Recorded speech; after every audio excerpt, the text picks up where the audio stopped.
and start broadcasting the webinar. So again, I'm Jennifer Griffith with NEWMOA. So what is NEWMOA? We always have to start with this. We're the Northeast Waste Management Officials Association. So we are an interstate association of the 6 New England states, New York and New Jersey. So basically the EPA Region 1 and 2 states. We represent the solid waste programs, the hazardous waste programs, the waste site cleanup, and the pollution prevention programs. So we are a regional association of states.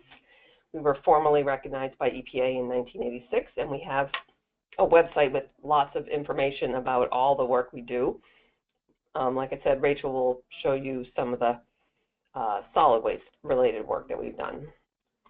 This project that we're doing this presentation under was funded by the USDA under their Rural Utility Services Solid Waste Management Grant Program.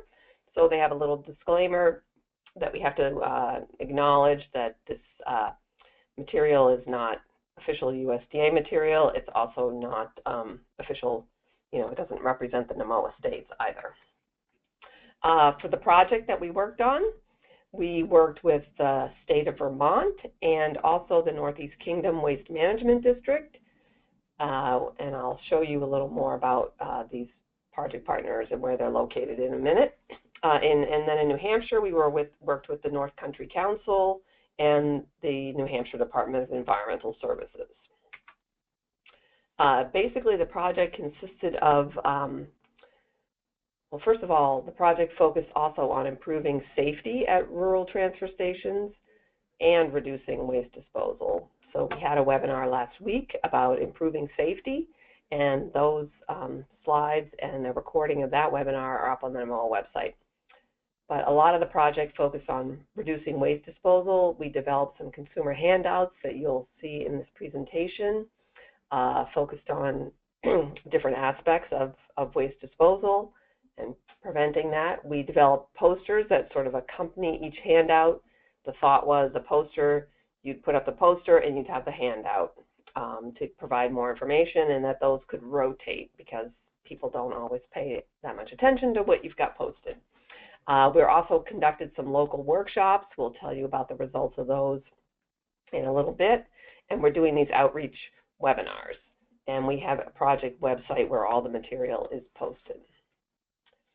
So today's webinar, we're focusing on strategies for transfer station workers to communicate with residents.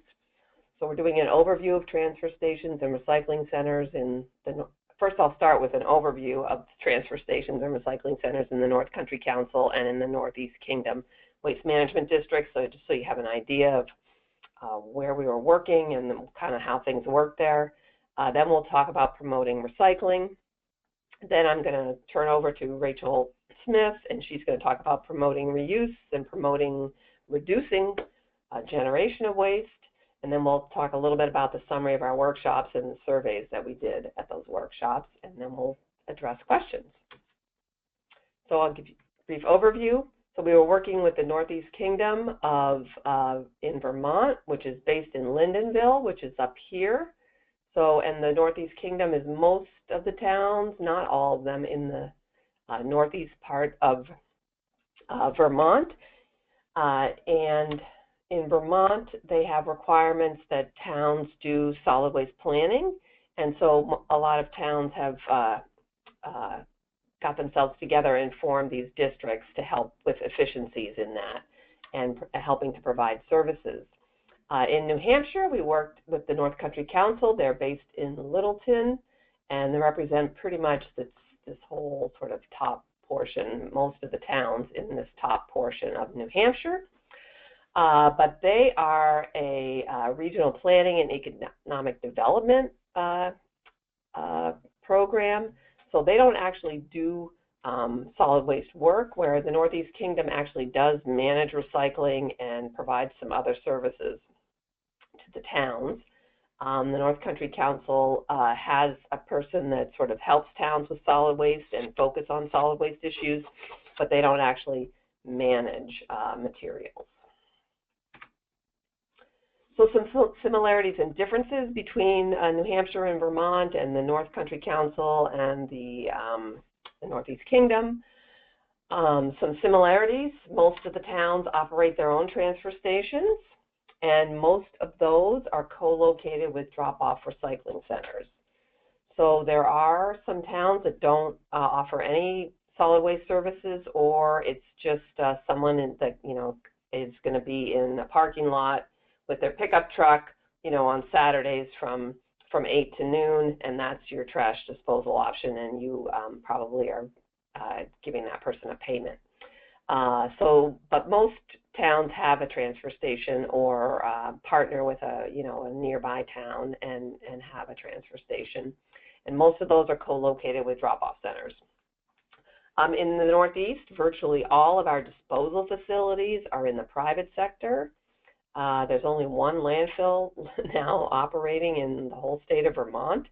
It's almost up in Canada, but that's where the Northeast Kingdom is as well, so it's relatively close to those towns. There's more disposal options in New Hampshire. There's, I think, 3 large regional landfills, and there's also one waste-to-energy facility in New Hampshire. But disposal is mostly managed by the private sector, and in this part of the country, we have limited options, and it's expensive. Burning trash is illegal in New Hampshire and Vermont and all of our Northeast states, so that's not an option. That's not to say that people don't do it, particularly in rural areas, but it's not legal. This is a difference. Pay-as-you-throw is mandated for all Vermont communities since 2015, since summer 2015, so about 2 years now. So that can provide an incentive for reducing waste. So pay-as-you-throw, like I said, is mandated in Vermont for everybody. And in New Hampshire, some communities do have pay-as-you-throw, but many do not. And again, another similarity is most transfer stations are charging fees for their bulky waste to accept bulky waste in a variety of materials. So that's another similarity. So here is kind of the situation in the Northeast Kingdom.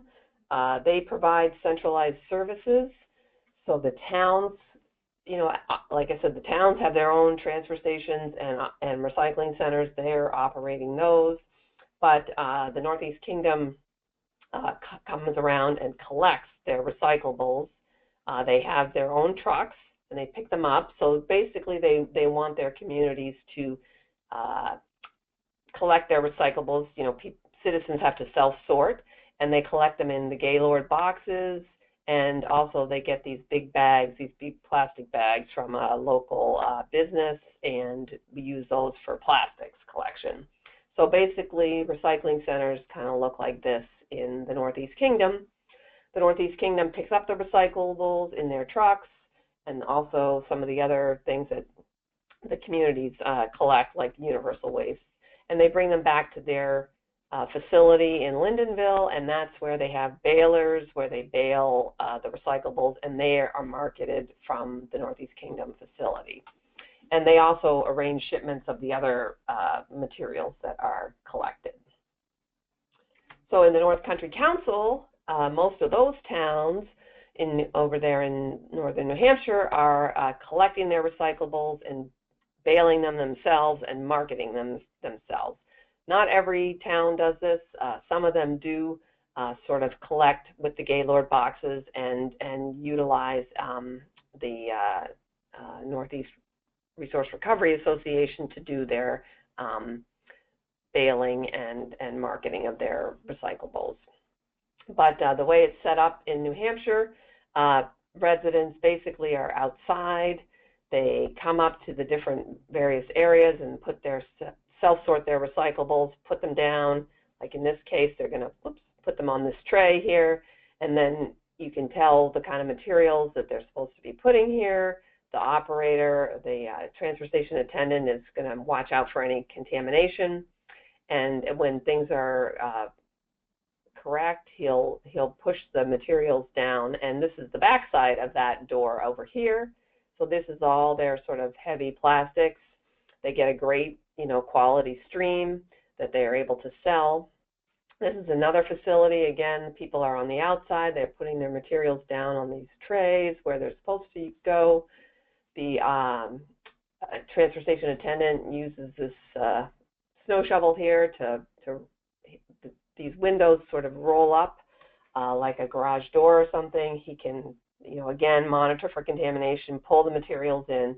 They go in these chutes that end up going down. So here's where the cardboard falls down, and here is below the person using the baler. So that's the situation for recycling in many of the the North Country Council towns. So now I'm going to focus on sort of the reducing waste message.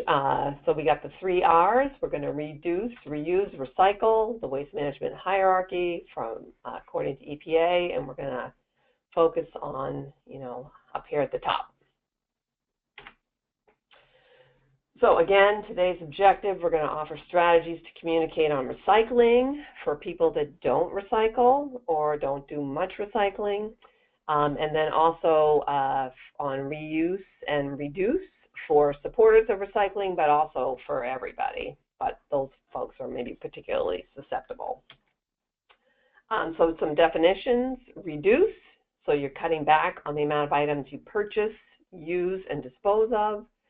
Reuse is finding a new way to use an item, to fix something. The item is basically kept whole and is either sold or donated or given away for use again. And then recycling, things get commingled, and usually their form is transformed during the recycling process. Community-based social marketing. So a lot of these things we're going to talk about are sort of in this book. Fostering sustainable behavior that is a good resource. And you basically, if you're looking, sort of socially across communities, the steps are selecting behavior to promote, identifying the barriers and the benefits, developing strategies. You sort of pilot your messaging and your ideas, and then you evaluate the program and improve on it. So we're not really going to go through these steps here, but we wanted to just provide you with this resource that could be helpful. So first we're going to start with recycling, because that's maybe the easier messaging, and then we'll move back up through reuse and reduce. So on recycling, some general communication tips are: you want to focus on the positive messaging. More recycling is less trash. That can save some money.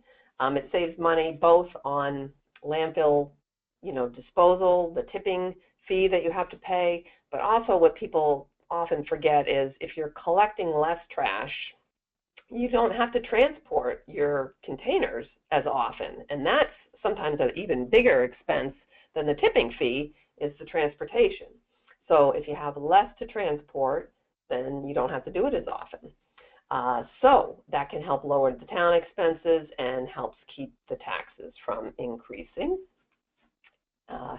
If you're obviously conserving natural resources, energy, and raw materials, and you're also helping return products and materials back into the economy and create jobs, either locally or in other parts of the country, depending on where things are happening. But even in your own town, if you have a recycling center, it's probably staffed when it's open, and that's helping provide some local jobs.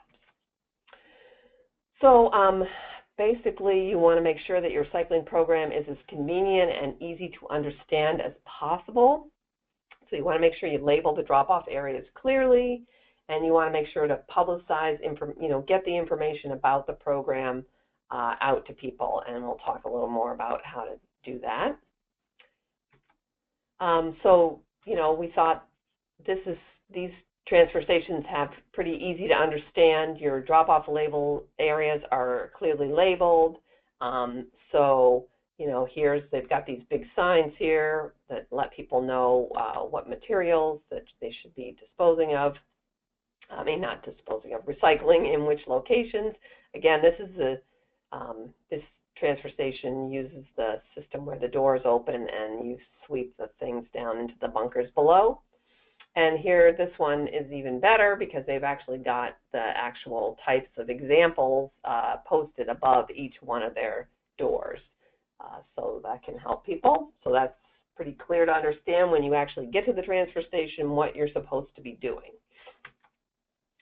Also, the key is to have a regular communication with the public. So it's helpful to distribute educational materials once a year about what is and is not accepted at your recycling center.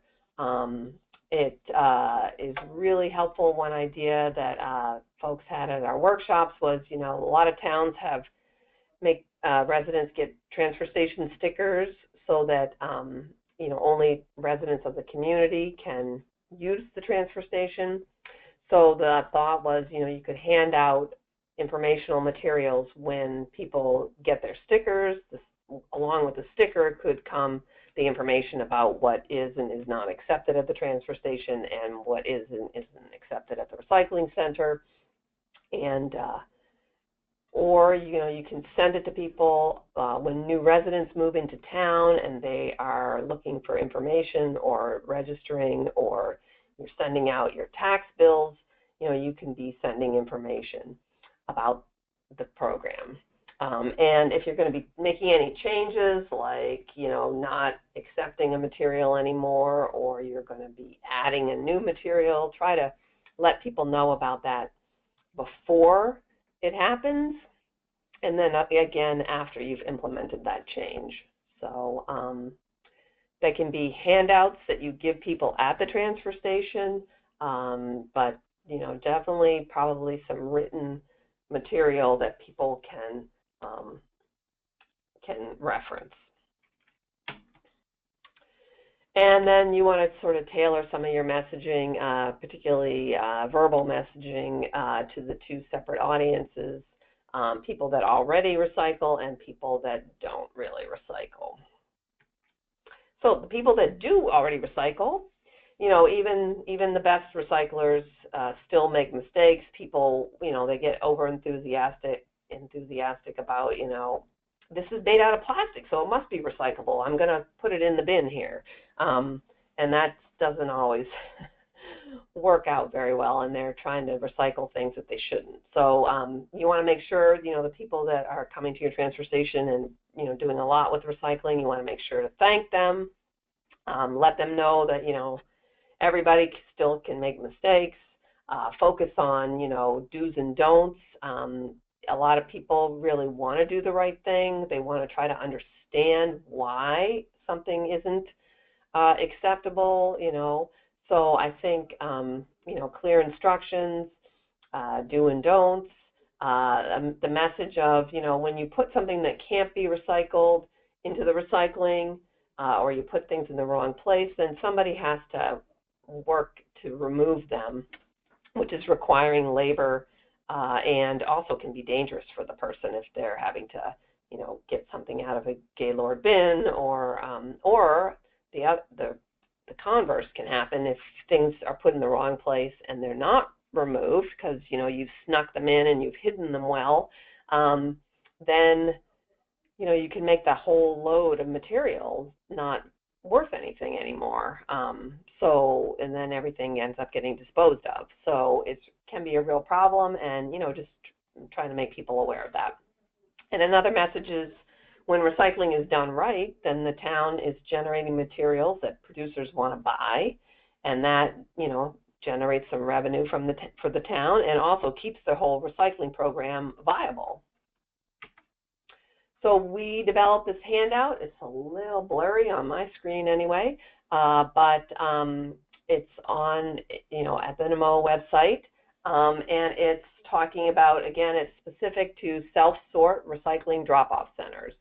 But we worked with the folks in the Northeast Kingdom and the North Country Council about what their biggest problems were with people, what the highest sort of volume of things that people were trying to do incorrectly. And so we came up with styrofoam, paper towels, napkins, and tissues, coated paper containers they don't take. They're, there's not enough market for those. Planting pots and trays, and medical waste. People trying to put, plastic medical waste into the plastic. So we tried to talk about why not, why those things should not be put in the recycling and what you should do with them instead. And then on the back side, it's got some more messaging about things that you can do, and just making sure to, listen to the transfer station attendant and not argue with him, to follow their instructions. They thought that was really important. So this is sort of a one version handout. It's just, but it is specific to recycling drop-off centers. So for the non-recyclers, that's a little stickier situation. They tend not to believe, that the benefits of recycling outweigh the effort of theirs to do it. They don't always want to listen to quote-unquote authority, anybody is sort of working at the transfer station. So hearing from a different voice might be helpful, and I'll talk about that in a sec. They also tend not to really respond about the facts about the benefits of recycling. So, you need to focus a little closer to home on the direct impact to them and their community. So how do you get other voices involved? Well, one thing that I think is helpful is to ask for town support for the message that recycling is a priority. So, ask the elected officials to visibly demonstrate their support. By, a couple examples would be asking other members of the community to, talk about recycling and to try to do more recycling and to promote recycling, but then also, to provide funding in the budget to do, to have your handout about what is and isn't acceptable at the recycling center. So, provide some funding and some support for recycling in the community. Another idea is, at least my town still has a local newspaper, and people are always looking for what to write about. So an idea might be to highlight some people in town or some businesses or folks that do a good job with recycling. Not people that do really extreme things, but just sort of, mainstream recyclers that do a good job and can be highlighted and talk about how, it's not hard to do and, the benefits of that. So those are some ways to sort of get some other voices so people can hear, maybe not just the transfer station workers. Another communication for the non-recyclers is that, it's definitely a cost savings. Anything that's put in the trash that could be recycled is sort of wasting money. If the town that they live in has pay-as-you-throw, so they're paying for their trash, per bag, then, the more they throw out, the more they're paying, and so they are paying directly. They can save money by recycling. But even indirectly through the town expenses, again, some people feel like, I pay my taxes and this is what you're supposed to provide me, and it's your job, and, but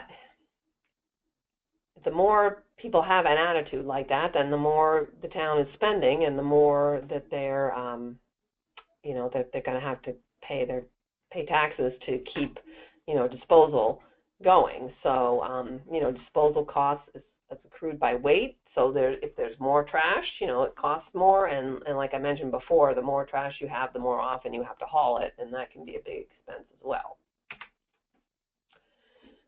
Some other messages for people are, it's not that hard to do. Here's just sort of a simple way to do some recycling, to find a corner of a kitchen or, outside, in your porch, on a porch, or in your garage. You can use a cardboard box or a plastic tub. You want to try to rinse things before you throw them in there so it doesn't smell and it's not the area doesn't get all messy. If you use, small containers and paper bags for paper, that's pretty easy to pick them up and put them in your car. You're not dealing with large, heavy containers. And just that, there's nice people that hang out in the recycling center, and usually recycling centers have at least a small informal swap area, and you can get some good stuff in there. So, recycling is worth doing just for the community. Probably they're also already doing some recycling. Most people, most transfer stations have a bulky bin, a metal bin, and usually it's free to drop things off in the metal bin. So, most people, if they have something that's sort of heavy and made of metal, they're probably already dropping it, doing some recycling. So make sure to mention that. And, again, it's contributing to the community. Again, these messages maybe aren't going to be that receptive. They might not be that receptive to, but, it's good not to be wasteful in your life and to conserve resources. It's good for the community to help save money so that it can be spent in other ways. And again, it's returning products and materials back into the economy and creating jobs. A lot more jobs are created with recycling than with disposal. Some other messaging is, it can be mandatory. So in the North Country Council and in New Hampshire, recycling is not mandatory, but some towns have ordinances that do require recycling. So that can be another way to ask the community leaders for support for recycling, is to try to enact local ordinance about recycling. And another thought that came up at the workshop I just did this week in the North Country Council is that maybe the transfer station staff, the Board of Selectmen or whatever your town leaders don't necessarily listen to or want to hear from, but maybe if some of those people from your transfer station that or from your recycling center that do a good job with recycling and are enthusiastic about recycling, maybe if they could get motivated to talk with the town leaders about recycling and promoting that. And also, since 2015, recycling is mandatory in all of Vermont. A lot of these materials are banned from solid waste disposal, so they're not allowed to be disposed of by businesses or citizens. The things on this list: the aluminum, steel cans, glass bottles and jars from food and beverages, corrugated cardboard, paper, a variety of paper, and then the hard plastics, number 1 and number 2. Those are banned from disposal, so they are required to be recycled in Vermont. So we do have a handout that's focused on why recycling, why recycle. This handout is specific, this one's for the Northeast Kingdom, because in Vermont, the law is different than in other places. So we did develop a sort of generic version. There is one also for the North Country Council area of New Hampshire and their specific changes, but there is a generic version of this as well posted on the NEWMOA website as a template. So you can put your own logo and website here, and then this it's the law section is where I believe there's a box and you can cut and paste your own or type in your own text there. I encourage folks to look for this handout. So I believe that's, here's some other recycling resources. In North Carolina, they developed and have posted on this website some really eye-catching recycling posters. If you want to, just put things up at your transfer station, try to catch people's eye, have some statistics about, if you make products from recovered materials, it's saving energy and how much. And then this one, we've got plans for your bottles and cans, and, his shirt's made out of plastic, and this the drink shaker is aluminum, I think, and, you know, bottles and recycling bottles. So those can be really eye-catching. There's some other resources. These are mostly, the Massachusetts is mostly applies to single stream, so it's a little different than our, you know, our self-sort transfer stations. But in case other folks are on the webinar, they've got some material. The EPA mostly has just these other things that we've got up here in their website. And then South Carolina has Recycle Guys. It's sort of outreach more towards kids, but it's got some good resources as well. So with that, I'm going to turn this over to my colleague, Rachel Smith, and she will talk about reuse and also reduce. And again, a reminder to you know, type in any questions that you have, and we'll deal with those after.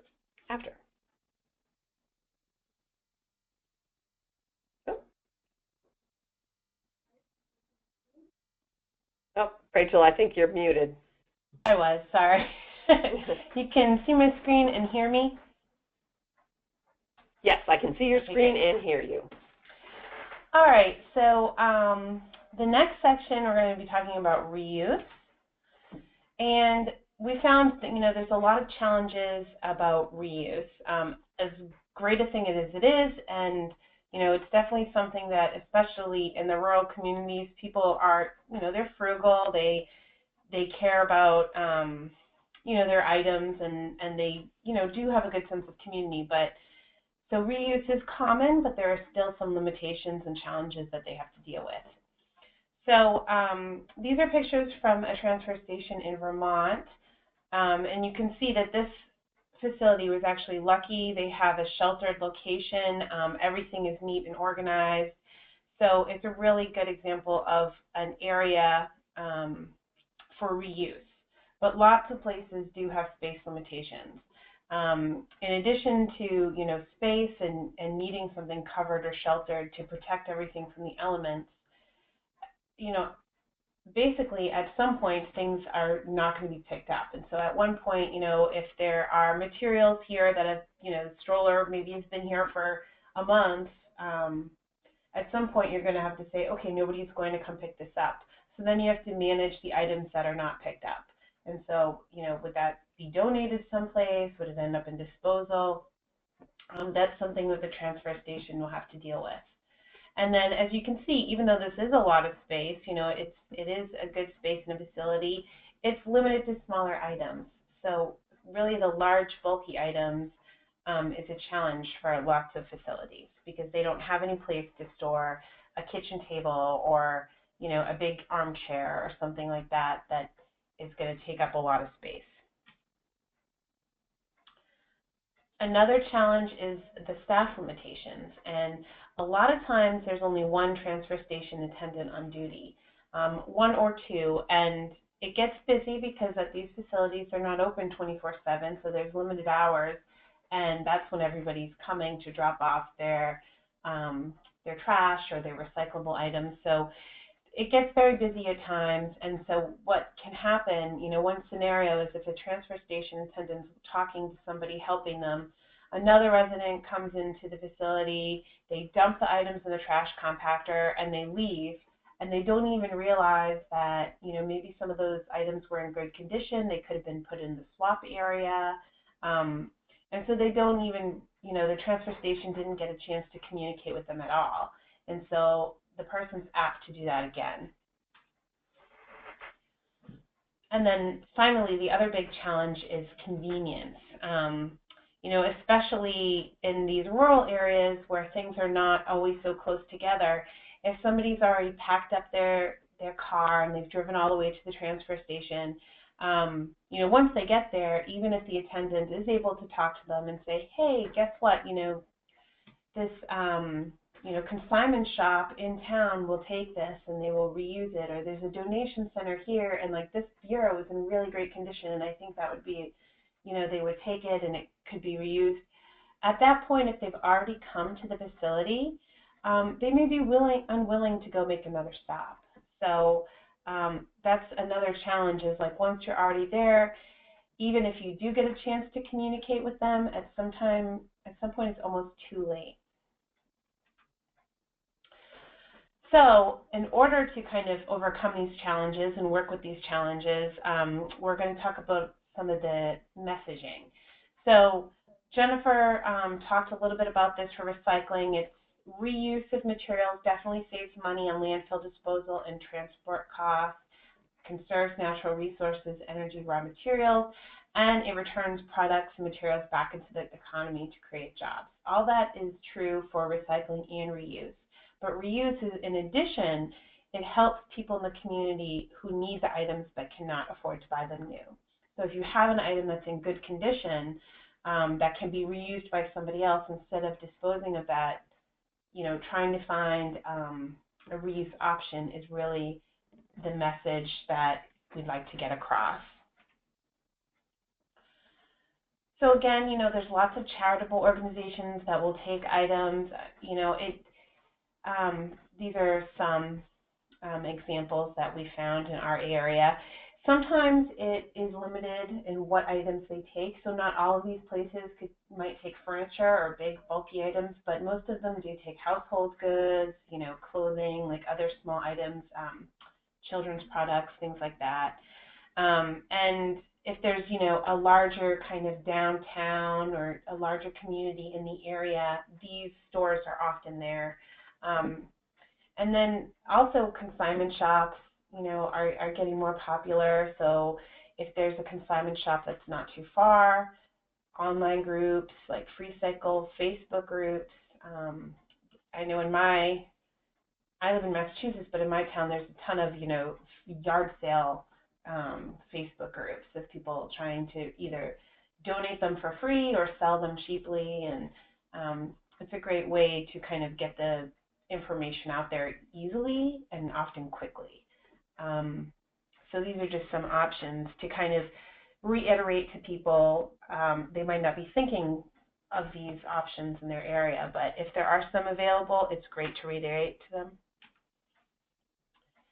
And again, what you need to do is educate them before they bring the item to the transfer station. So again, once they're already there, the chance that they're going to turn around and go to Salvation Army, another 5 miles away is maybe slim. So that's where the materials come in. So educating people about what items are appropriate for use, good quality items, ways to avoid damage of those items, either during transport or storage, so that they can be reused and maintain their quality. So things like, storing them properly, not leaving a couch outside to get wet and moldy and things like that is good tips for consumers. And then the easiest reused options. So, doing a little research in your area to see which of the organizations are close and what they accept, and then relaying that information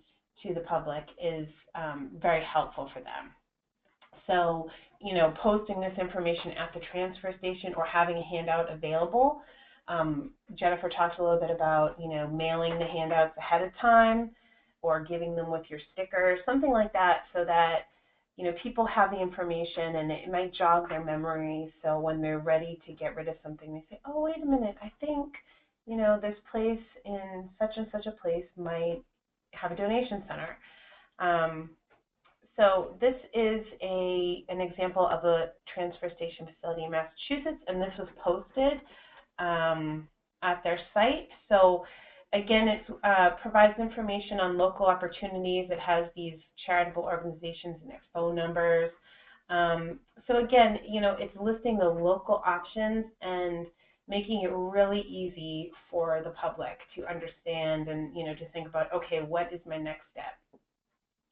And by distributing, this is at site, but this is on site, but they also have this information on their website and in handout form and things like that. So by distributing the information in various ways, that's very helpful for getting the message to people. And we did create a handout from this project, and so it's focused on reuse. This one is particular to the Northeast Kingdom of Vermont, but we also made a version for the community we worked with in New Hampshire, and we created a template version as well. So basically the idea is that you would list the specific facilities, the specific charities and organizations on the handout, so that you're specific to your local area. But these are some ideas about what you would do with it. You would include it in regular town mailings, bills, utility bills, if you have specific household hazardous waste collection events or other community events, bulletin boards, the website, Facebook page, and then information regularly. So, we learned that it's at least once a year, people need to be reminded of these things. So, making sure you do it often and in diverse ways. So another idea, for promoting reuse is to repurpose or repair items. So, this is a picture we found on Pinterest, and all of this do-it-yourself programs. There's a ton of tutorials online on Pinterest and YouTube, and that's really gaining traction. And so kind of promoting this idea within your community is something that would be beneficial. And partnering with some local Boy Scout or Girl Scout troops, veterans organizations, small businesses that may have a particular skill. Like, think about hosting what they call a fix-it clinic or repair cafe. And this is like a one-day event where people might bring in an item that needs, that's in fairly good condition, but it needs to be fixed or repaired slightly, and, kind of connecting them with these organizations and helping them to fix that so that it can be reused instead of becoming waste. And I thought, Eagle Scouts are looking for projects all the time. I mean, this could be a really great community project for like an Eagle Scout or something like that.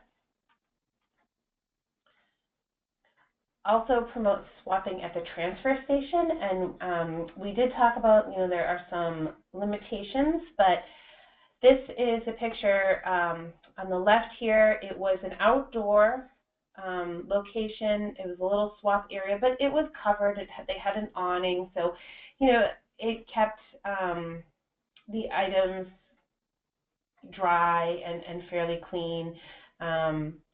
So that was one option that this community is dealing with. So this one is like a covered shed, and so it's really, secure, and that's great if you have the room. Another option, if you can't have something permanent like one of these, is to host a one-day event in the summer. So, depending on where you live, if it's not feasible to have anything covered or sheltered, doing it in the summer when weather permits is a good option. And this is an example of a community one-day event in Massachusetts. And so they do a combination of recycling and reuse at this event. So there's a lot of materials that get recycled, but then all of these materials here on the lawn are, good quality things that people are swapping for free. So it's a great event. And they coordinate with lots of community organizations to take the items that are not picked up for donation. So, I mean, as I said before, at some point, not everything is going to be taken. So if you can build a partnership with like a Habitat for Humanity or Salvation Army or something that will come and take some of these items, that would be a good partnership. And then, whatever can be recycled, recycle them, and then dispose of the rest. And so there might be a little bit to dispose of, but the idea is that it's a lot less than if you didn't facilitate this type of event and get communities together and get people thinking about reuse. So reduce is the next section, and the communications is, starting from the top, is reducing waste. You got to reduce purchasing. So if you buy less, you're going to use less, and you're going to have less that ends up being disposed of. So there are definitely some direct benefits to reducing your purchases. It saves you money. You're buying less. You're also buying more carefully. It reduces clutter in your home and yard. So, you're really thinking about, do I need this? Like, where am I going to put it? What am I going to use it for? And then it ultimately reduces the waste that needs managing. So, again, it's saving you money, and it's saving your town money, lowering waste disposal costs and things like that. So it's a different way of thinking. And, the consider before buying concept is really where it starts. So I mentioned these a little bit already, but basically, kind of getting the consumer to think about, things before they purchase it. And if they really need the item, is it something that they can borrow or buy?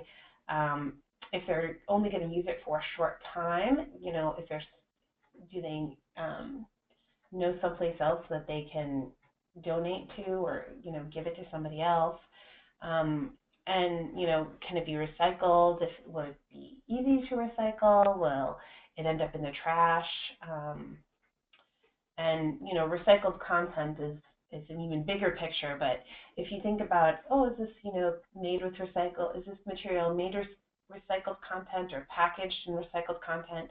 It kind of gets you thinking, and it helps close the loop on purchasing and boosts market demand for materials that the transfer station collects for recycling. So if the market is going towards that people are buying things made with recycled content, then the recycled materials that are collected by the transfer station are going to be worth more, because they're going to have something to be made back into. So it's a different way of thinking about the issue, but basically it comes all right back around. So again, these are just concepts and communication messages to kind of address with people and say, have you thought about this, and what do you think about this, and get the idea kind of going.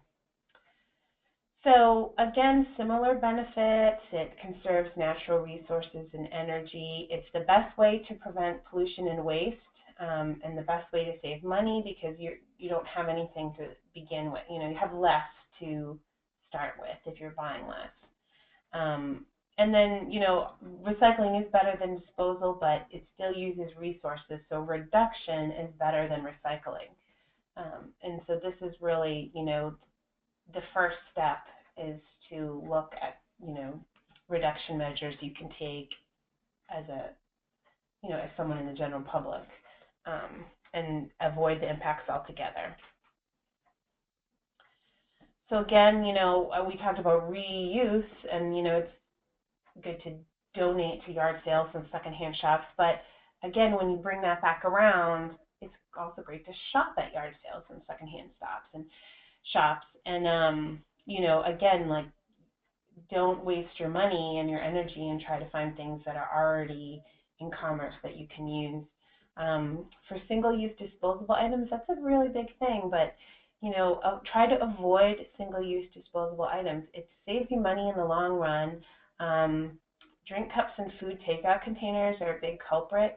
If you can remember to bring reusable containers with you to manage your leftovers, or if depending on the takeout container you have, save that and keep reusing it.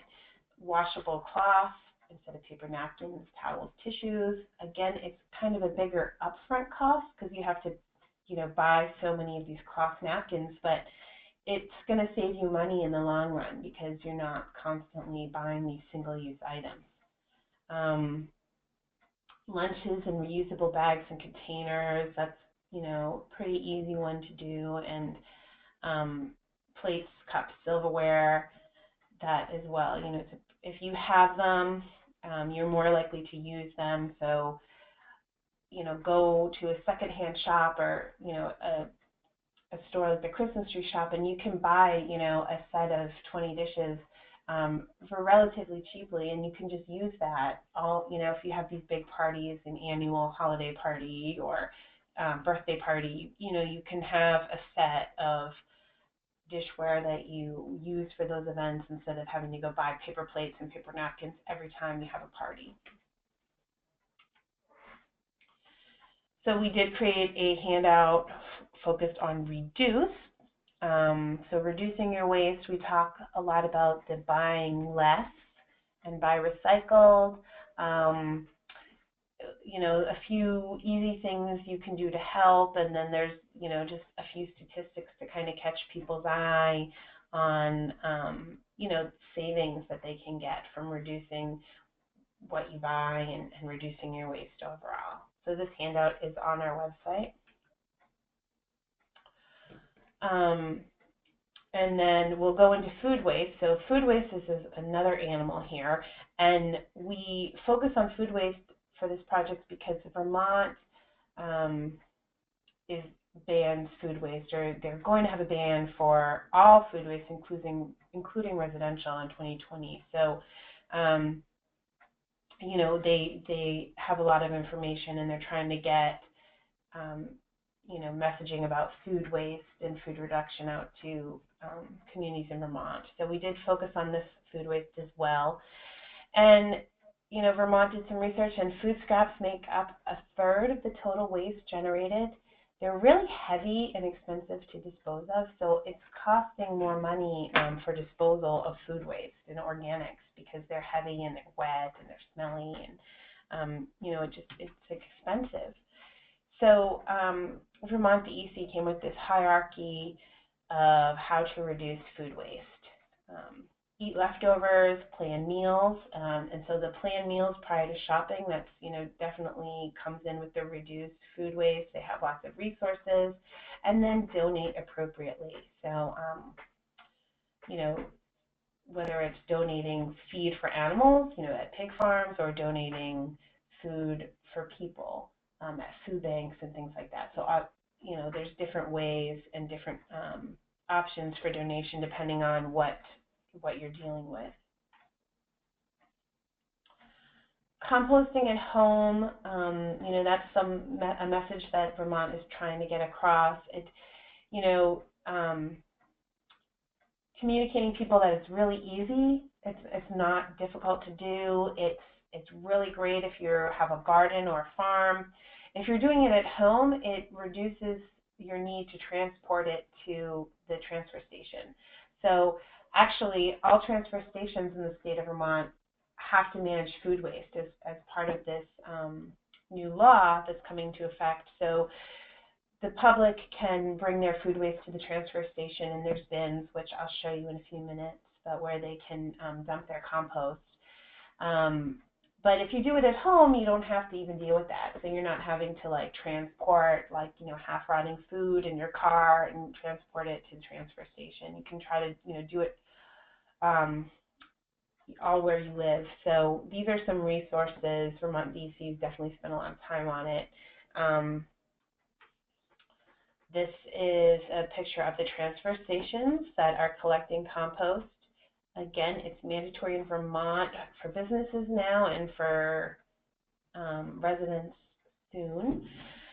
What they do, you know, there was a concern about the smell and vectors getting in the compost at the facilities. So what seems to be working for them is to cover with sawdust after depositing. So you know, when residents come and throw their organic material, their food waste in these bins, there's sawdust available, and they cover it up, and that kind of controls the smell and the vectors.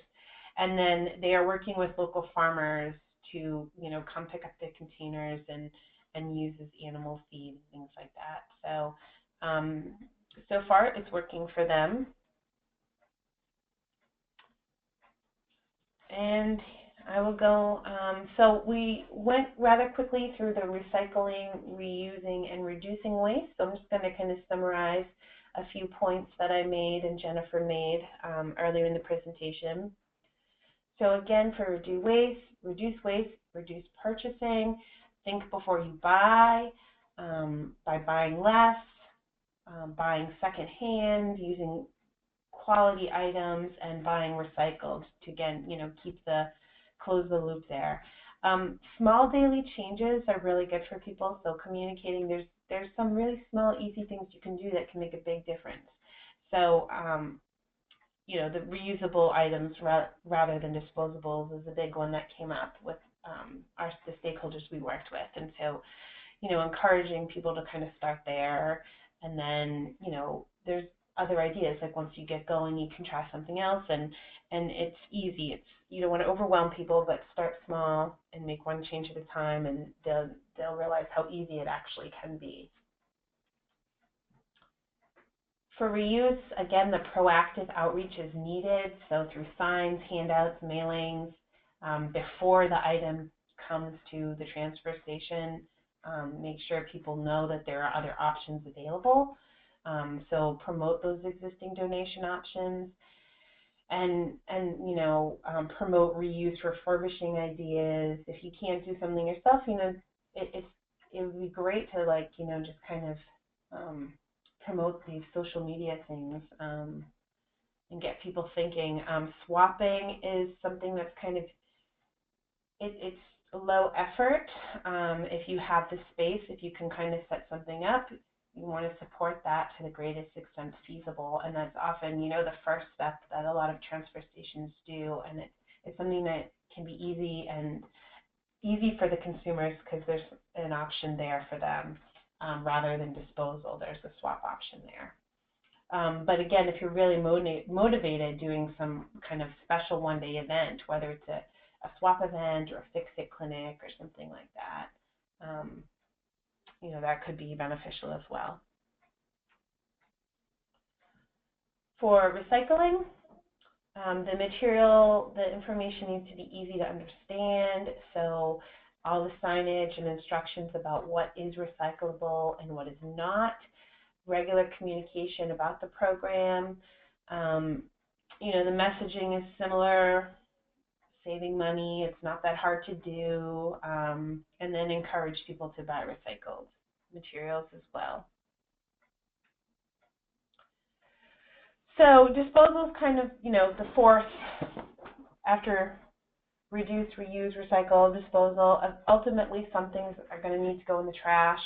So it's also important to provide information on proper disposal of items that should not go in the trash. So if they can't be reused or recycled, people aren't sure what to do with them. Should they place them in the trash? But there are certain things that are banned from trash, hazardous materials, medical waste, things like that. So there's a few items that are banned from landfill disposal in New Hampshire, listed here: batteries, mercury products, electronics, leaf and yard waste needs to be composted, and construction demolition waste. Same for Vermont. There's items that are banned from disposal. Batteries, similar, batteries, mercury products, electronics, leaf and yard waste, white goods, waste oil, filters, tires, paint. The mandatory recyclables, so the list that Jennifer mentioned at the beginning of the presentation, those 6 categories of recyclables, and then food waste for residents starting in 2020. So again, making sure people are aware of these banned items, that they can't go in the trash. So what do you need, what do they do with it? So we did create a handout. This one is specific for the Northeast Kingdom of Vermont. And again, it's identifying for people, what shouldn't be put in the trash. So obviously, there's the household hazardous waste, ammunition, metal objects, liquids is a big one, and then for Vermont specifically, they have these mandatory recyclables and food waste because it's against the law here. So, making sure this information is available and people know what to do with it, and that we have posters, like accompanying posters that go with this that are not as wordy, but have the pictures, so it's really easy for people to understand, and they know that they can't throw these chemicals in the trash compactor. So we, as Jennifer mentioned at the beginning, we had 2 workshops, one in North Country of New Hampshire and one in the Northeast Kingdom of Vermont. So we had transfer station attendants and operators come to those workshops, and I'll summarize what we found out from them. So for the North Country Council, which is in New Hampshire, we had 21 transfer stations from 16 towns. And it's important to note that New Hampshire requires transfer station worker training. So they have a really robust training program, and this workshop was offered as a training for them. So they were able to come and get credit towards their annual training program. So we did get a lot of participation in New Hampshire. We asked them to fill out a survey, before and after survey from the workshop, and most of them did say they wanted to use the outreach materials that we provided. About 13 were interested in promoting the reuse, refurbishing ideas. 12 were going to improve recycling signage and outreach, and 11 promote recycling. The other, big responses were to ask town officials to support recycling as a priority and think before you buy. So they definitely, kind of got some ideas from our workshop about what they were going to do, and so this is kind of what they intend to evaluate or implement. Northeast Kingdom in Vermont, we had a smaller audience. There was 10 transfer stations from 5 towns, so that's quite different from New Hampshire. They don't have a mandatory training program in Vermont, so most of the workers are actually kind of trained on the job.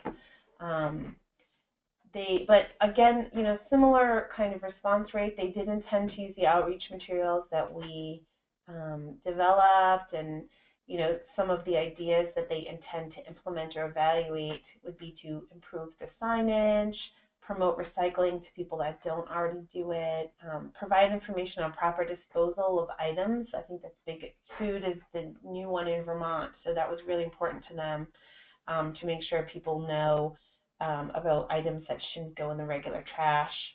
And then, again, encourage people to think before they buy. So these are some of their, intentions after their workshop. We also asked them about illegally disposed items, what they see lots of.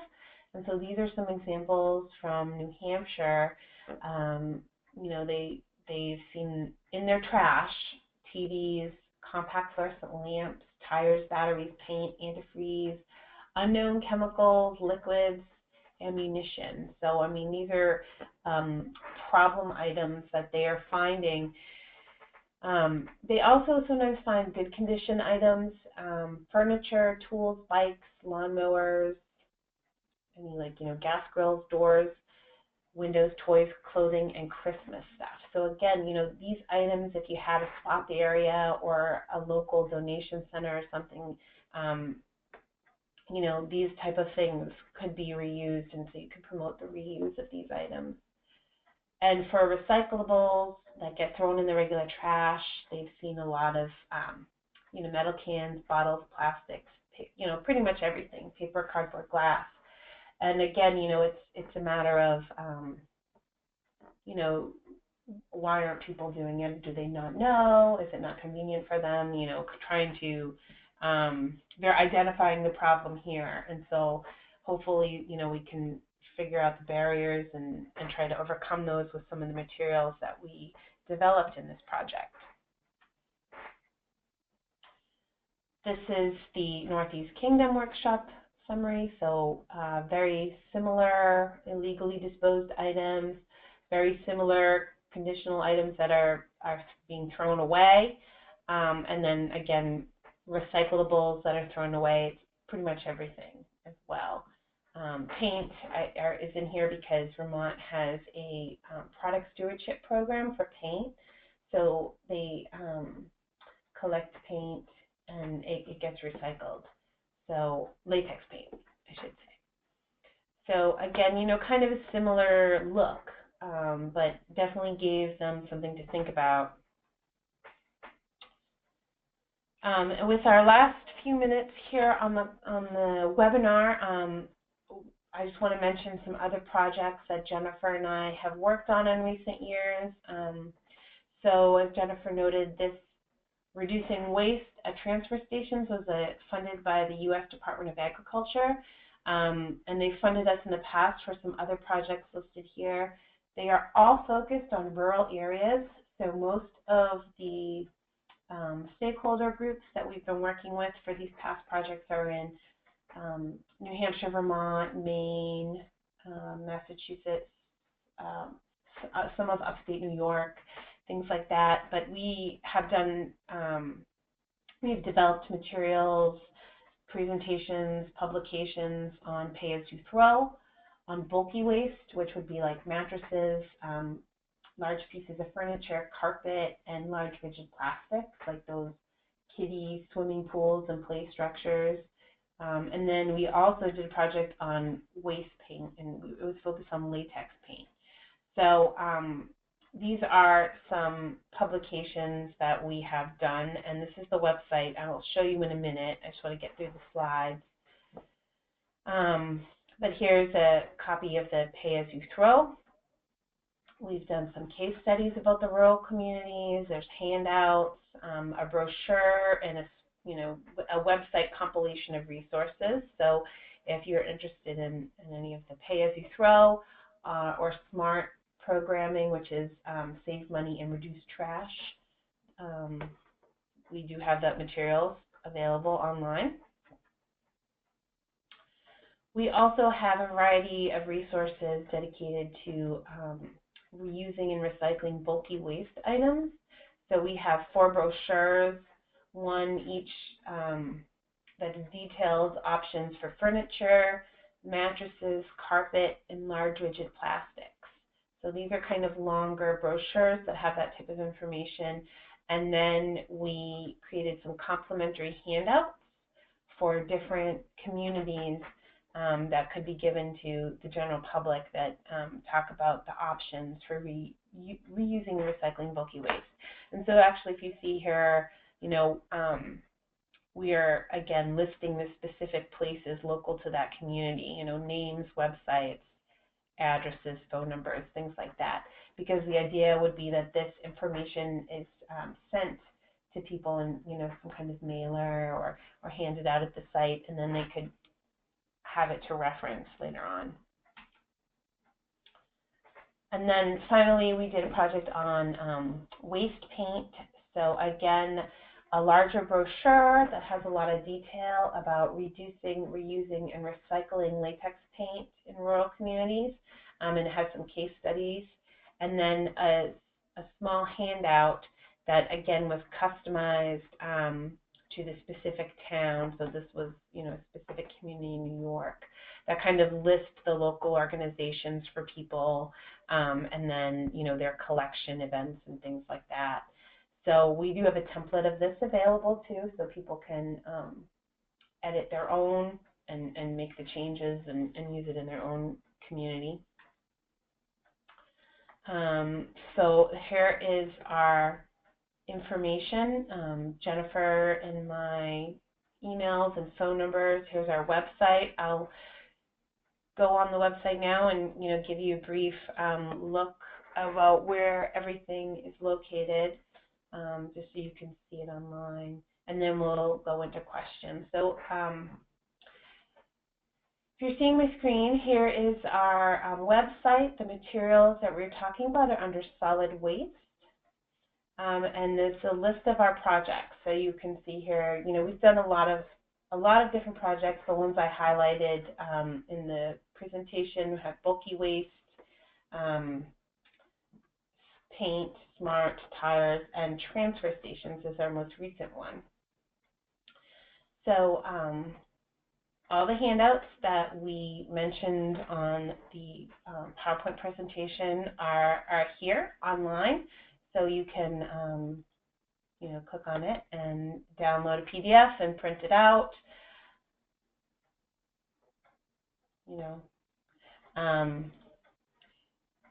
We have fillable form versions. So these are template versions that somebody would be able to download and edit themselves. So for the trash, there's information about, these are the main things that shouldn't go in the trash. What should they do instead? And so you can kind of edit that. so that it's applicable to your facility or, you know, where you are. And then in addition to the handouts, we made posters. So I'll show you what one of the posters is. So, for example, in Vermont, no, well, this is not a good view, but so, you know, kind of putting these on big 24 by 36 A-frame sandwich boards at the facility is, you know, again, it's a quick visual. It's, you know, calling attention to items that, you know, people at transfer stations are reporting that they find in the recycle incorrectly, and so, you know, it's, and then the handout has more information, but the posters are kind of quick, easy to catch an eye, and get the message across quickly for consumers. So here's one about the trash. So we'll put this in the trash. So with that, I will just point to, so in addition to the transfer station's publications, all of our presentations will be online here. So you can see the work that we've done, you know, specifically in New Hampshire, Vermont. We did another training about focused on safety, and then today's training on reducing waste disposal. We will post the presentation and a recording here as well, so you can access any of our materials here as well. So with that, I will close off the webinar, and we can take questions. Okay.